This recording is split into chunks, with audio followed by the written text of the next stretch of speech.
Қазақстанның үшінші жаңғыруы жаһандық бәсекеге қабілеттілік деп аталатын маңызды құжат ел экономикасындағы жаңа бағыт-бағдарларды айқындап береді. Енді оны нәтижелі жүзеге асыру негізгі міндет. Жазбаша түрде жарияланған жолдаудың алғашқы бағыты экономика салаларының жаппай сандық модельге көшуін көздейді. Осы ретте президент үшті принцип онлайн сауда, мобильдік банкинг, цифрлық қызмет көрсету секілді денсаулық сақтау, білім беру және басқа да салаларды дамыту керектігіне ерекше тоқталған. Яғни аталған міндеттер арқылы экономика құрылымын өзгертіп, дәстүрлі салалардың сапасын арттыратынын атап өткен.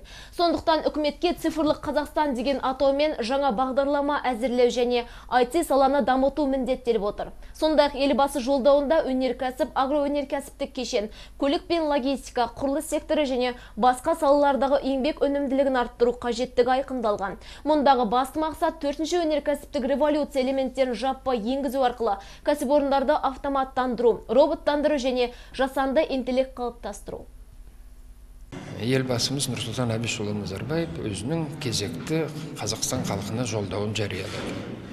Ол 25 жыл егемендік алғалы көптеген қызмет атқарғанымызды ерекше атап өтіп, сонымен бірге қазіргі таңда біз Қазақстан 2050 программасын бағдарламасын іске асыру барысында біз өзіміздің алдымызда, мемлекет, халықтың алдында жеткеннен одан да жоғары, биік мәселелерді көтеріп, сондай жаңағы межелерді белгілеп, соларға жетуіміз керек.